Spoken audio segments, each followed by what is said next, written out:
আসসালামু আলাইকুম রহমতুল্লাহি ওবারাকাতুহু। কোরআন উইকলি আজকে সূরা আল ইমরানের ৮ নম্বর আয়াত নিয়ে আমি আপনাদের সাথে একটি খুব শক্তিশালী এবং সুন্দর দোয়া নিয়ে আলোচনা করতে চাই। আমরা আল্লাহর কাছে প্রার্থনা করে বলে থাকি, রব্বানা লা তুজিগ কুলুবানা। আমি এই দোয়াটি সূরা আল ইমরানের সকল আয়াত থেকে বিশেষ করে বেছে নিয়েছি এই চিন্তা করে যে কোন আয়াত দিয়ে এই ভিডিও সিরিজটি শুরু করা যায়। আমি এই আয়াতটি বেছে নিয়েছি কারণ রমজান মাস বিশেষ করে এই দোয়া করার জন্য ভালো সময়, যে আল্লাহ আমাদের হৃদয়কে পথভ্রষ্ট হতে দিও না। লা তুজিগ কুলুবানা।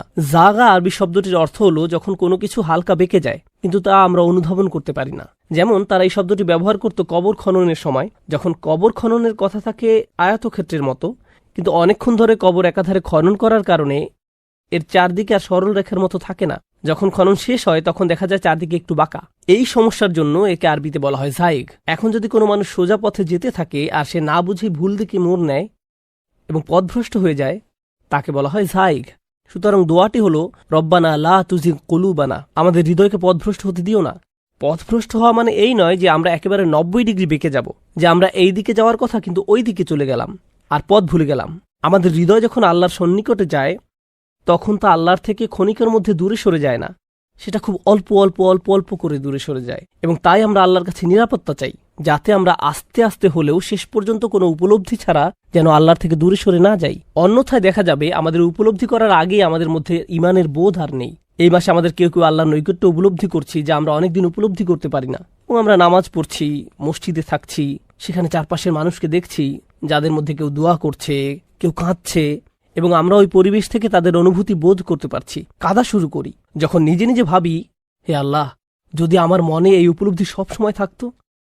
ওই সময়টা হচ্ছে এই দোয়া করার সময়। হে আল্লাহ, আমাদের হৃদয়কে পথভ্রষ্ট হতে দিও না। বাদা ইয হাদাইতানা, আমাদেরকে পথ দেখানোর পর। এটি চমৎকার যে আল্লাহ বলেননি তাকে পথ দেখানোর পর। বাদা ইয হাদাইতাহা, হৃদয়কে পথ দেখানোর পর।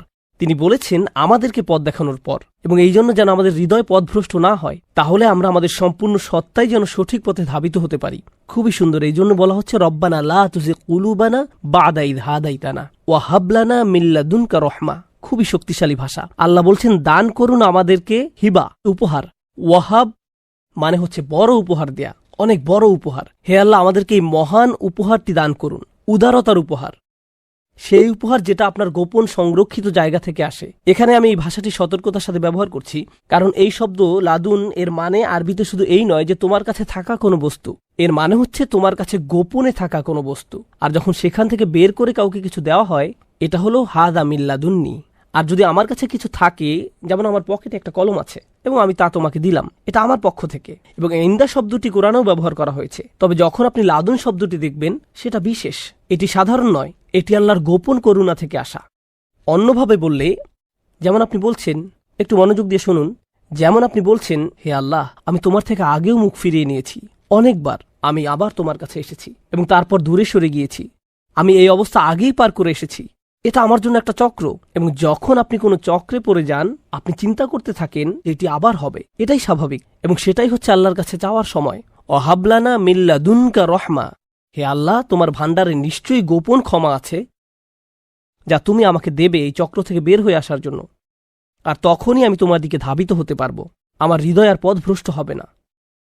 এটি হচ্ছে আশার আয়াত, যেন আমরা আমাদের পূর্বের কৃতকর্মের দিকে তাকে না বলি যে আমার কোনো আশা নেই।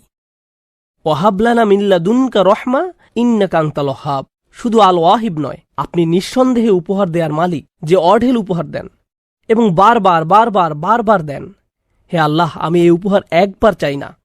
তোমার বিশেষ ভালোবাসা আর ক্ষমা, তোমার দেখানো পথ এবং আমার হৃদয়কে সরল পথে রাখা, এটি আমি একবার চাই না। আমি জানি এটি আমার আগামীকাল আবার দরকার হবে, তার পরের দিন আবার দরকার হবে। তাই আমি তাকে ডাকি আমাকে একটা না এবং বারবার এই উপহার দিবেন। সুবহানাল্লাহ, কি চমৎকার দোয়া আল্লাহকে বলার জন্য।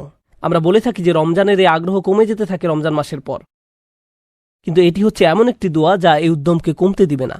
রব্বানা আতিনা মিন লাদুনকা রহমা, রব্বানা হাবলানা, রব্বানা লা তুজিগ কুলুবানা বাদা ইয হাদাইতানা ওয়া হাবলানা মিন লাদুনকা রহমাতান ইন্নাকা আনতাল ওয়াহ্হাব। আল্লাহ আমাদের সবাইকে তার সুন্দর উপহার আর তার ভালোবাসার ক্ষমা দান করুন। বারাকাল্লাহু লি ওয়া লাকুম। ওয়াসসালামু আলাইকুম ওয়া রাহমাতুল্লাহি ওয়া বারাকাতুহু।